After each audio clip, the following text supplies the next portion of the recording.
Bonjour à toutes et à tous, et bienvenue dans ce premier épisode de l'Orthopédie pour tous, dans lequel on va voir ensemble les différentes emboîtures de prothèses transtibiales, dans un ordre chronologique de création et d'utilisation à travers l'histoire. Actuellement, on peut séparer les emboîtures transtibiales en trois types distincts.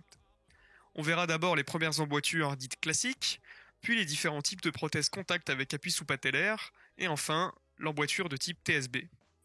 Pour chacune de ces emboîtures, je tenterai de vous décrire au mieux les généralités sur les principes de fonctionnement et sur les découpes de celles-ci, mais gardez toujours à l'esprit que vous verrez sûrement des choses différentes de ce que je vous dirai dans cette vidéo, et que la façon dont sera conçue l'emboîture dépendra toujours des habitudes du prothésiste et de l'équipe pluridisciplinaire qui entoure le patient.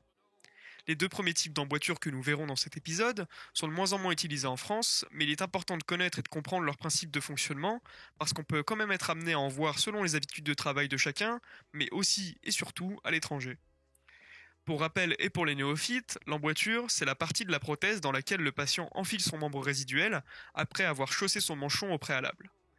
Celle-ci est réalisée sur mesure et sur moulage ou scan 3D, et de nombreux matériaux sont utilisés pour réaliser les emboîtures, ou l'ont été par le passé, mais je ne m'attarderai pas là-dessus pour ne pas vous perdre et ne pas être hors sujet. Des vidéos uniquement sur les matériaux de prothèse et d'orthèse sortiront peut-être un jour si vous le souhaitez, alors n'hésitez pas à me faire part de vos demandes dans les commentaires. Je ne m'attarderai pas non plus sur les constantes des découpes des emboîtures, mais je resterai plutôt général pour m'attarder sur leurs principes de fonctionnement, et je vous encourage donc à approfondir cette vidéo avec vos cours ou à poser vos questions dans les commentaires. Sans plus attendre, on commence tout de suite avec l'emboîture dite classique ou conventionnelle. Cette emboîture concerne en fait toute la prothèse de par sa conception. Elle a été très longtemps utilisée et on peut retrouver des traces du début de sa conception à la toute fin des années 1800, mais elle a été très largement développée et utilisée à partir de la Grande Guerre de 14-18 et même toujours largement utilisée après 39-45. L'emboîture, réalisée en bois ou en duralumin, fonctionne avec un manchon en cuir rigide, avec un appui sous-patellaire et un contre-appui postérieur poplité qui évite au moignon de descendre dans la prothèse. Ce manchon est entouré par un bourrelet venant se reposer sur la découpe haute de l'emboîture pour ne pas tomber plus profondément dans le bas de jambe de la prothèse, qui est creux, et il peut être également fixé à des tracteurs élastiques en cuir amovible sur le cuissard pour éviter les frictions sur le membre résiduel à chaque flexion-extension de genou. Comme l'emboîture n'a pas d'accrochage sur le patient, on utilise un cuissard en cuir surmontant et articulation externe de genou pour assurer la suspension. Cette emboîture n'est pas une emboîture contact, ce qui veut dire que l'extrémité distale du membre résiduel n'est pas en contact avec l'emboîture. En fait, le manchon en cuir rigide est long d'environ 2/3 de la longueur du membre résiduel et le laisse libre à son extrémité dans le vide du bas de jambe.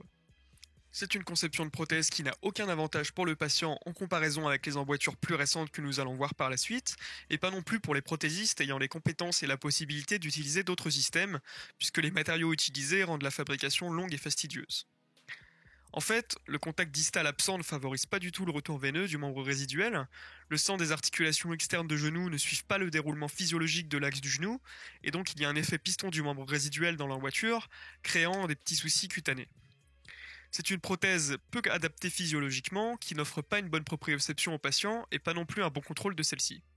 En revanche, tous ces inconvénients deviennent des avantages de conception dans certains pays du tiers-monde.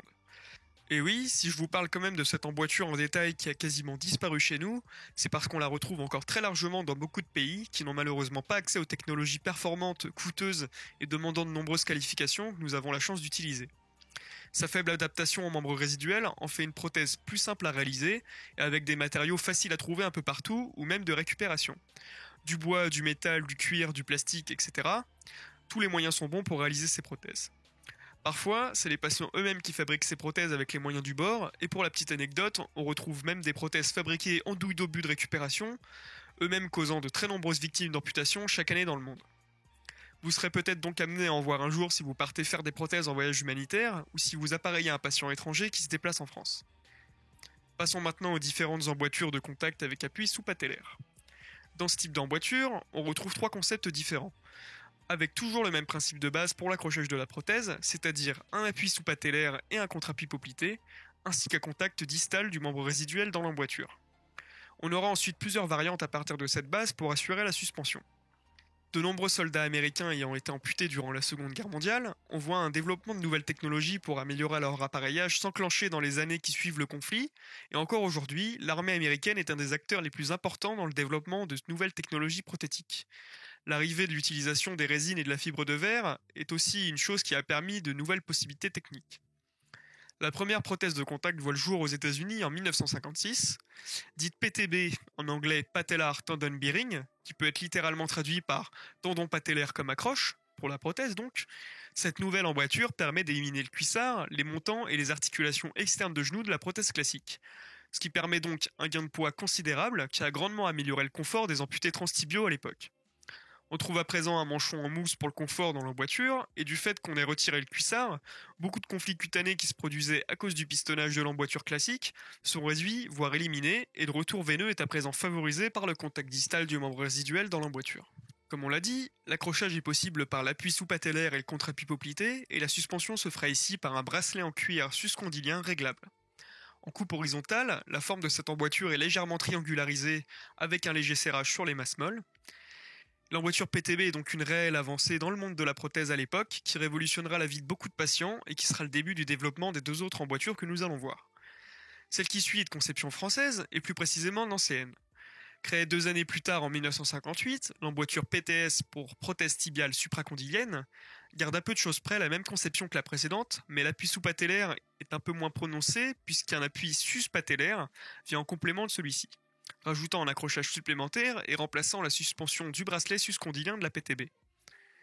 La troisième et dernière prothèse de contact avec appui sous-patellaire à avoir vu le jour est l'emboîture KBM pour Condylen Betung Monster et pouvant se traduire par prise des condyles Monster. Cette emboîture a été créée donc à Münster en Allemagne et son principe de base est le même, mais la conception diffère un peu des deux précédentes. Ici, l'appui sous-patellaire et le contre-appui poplité sont légèrement moins prononcés, permettant une meilleure liberté de mouvement du genou, et ça grâce à un accrochage suscondylien, qui remonte donc assez haut au-dessus des condyles, en y effectuant un appui plus prononcé au-dessus du condyle interne.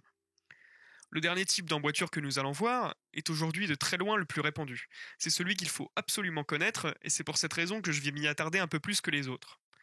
Il s'agit de l'emboîture TSB pour Total Surface Bearing, littéralement répartition de l'appui et de l'accrochage sur toute la surface. Ce principe de fonctionnement a pu voir le jour grâce à l'apparition des manchons adhérents. Pour en savoir un peu plus sur les manchons, je vous invite à vous abonner à la chaîne pour ne pas rater le prochain épisode qui sera justement dédié à ce sujet et qui je l'espère vous permettra d'y voir plus clair. Dans le concept TSB, il n'y a plus d'appui et de contre-appui pour l'accrochage et la forme de l'emboîture est anatomique. En fait, l'accrochage sera ici possible grâce aux manchons adhérents qui, comme leur nom l'indique, adhèrent aux membres résiduels. Et sur le manchon, on aura ensuite différents systèmes possibles pour s'accrocher à l'emboîture et donc au reste de la prothèse. On n'aura pas forcément besoin dans tous les cas de suspension, mais cela dépendra comme toujours du cas du patient et des habitudes de l'orthoprothésiste, ainsi que des équipes avec lesquelles il travaille. Le serrage de l'emboîture est réparti uniformément sur toute la surface, mais on ne touchera pas en théorie aux zones osseuses telles que la crête tibiale, la tête de la fibula ou encore l'angle de phare à bœuf. Je dis bien en théorie et j'insiste sur ce point, car en réalité il y a différentes écoles à ce sujet et vous vous ferez donc votre propre avis et votre propre processus de rectification à travers vos différentes expériences professionnelles. Il n'y a pas vraiment de règle encore une fois dans les découpes, puisque celles-ci n'ont pas de rôle spécifique dans la prothèse si ce n'est une stabilisation du genou dans le plan frontal. En général, la découpe recouvre très partiellement le bas de la patella par un évasé épousant le début de l'emplacement du tendon patellaire, et les découpes latérales remontent à 2,5 cm au-dessus du repère de la mi-patella. La découpe postérieure dégage bien la flexion de genou et laisse un espace évasé pour les tendons des ischio-jambiers. Comme on l'a dit, l'emboîture respecte le volume global du membre résiduel et est donc bien plus anatomique et confortable. L'appui qui est réparti uniformément permet un bon retour vasculaire dans le membre résiduel et une bien meilleure proprioception et contrôle de la prothèse. Voilà, ce premier épisode touche à sa fin. Il était peut-être un peu dense parce qu'il y a énormément de choses à dire, mais j'espère quand même qu'il vous aura plu et que j'aurai su le rendre assez synthétique et accessible pour des révisions. Je vous encourage fortement à approfondir ces connaissances avec vos cours si vous êtes étudiant, mais aussi à travers vos différentes expériences pratiques qui vous apporteront de nombreuses précisions essentielles pour la bonne prise en charge de vos patients, mais aussi et surtout pour la bonne réussite de votre BTS orthoprothésiste. Sachez également qu'il existe encore d'autres conceptions d'emboîtures transtibiales, telles que les emboîtures High Fidelity par exemple, mais elles sont à l'heure actuelle peu utilisées dans l'Hexagone et je ne préfère pas vous induire en erreur avec un sujet que je ne maîtrise pas. Si ça vous intéresse, je vous invite à être curieux et à faire vos recherches sur le sujet, je vous mettrai des liens en description. N'hésitez pas à aimer et à commenter cette vidéo si elle vous a plu, ou si vous avez des remarques et des suggestions à me faire. N'hésitez pas non plus à la partager sur les réseaux sociaux si elle vous a aidé à réviser pour qu'elle puisse servir à d'autres personnes. Et abonnez-vous si ce n'est pas déjà fait pour ne rien louper de ce qui va arriver. On se retrouve bientôt pour un prochain épisode sur les manchons de prothèse tensibiale. En attendant, portez-vous bien. Ciao ciao.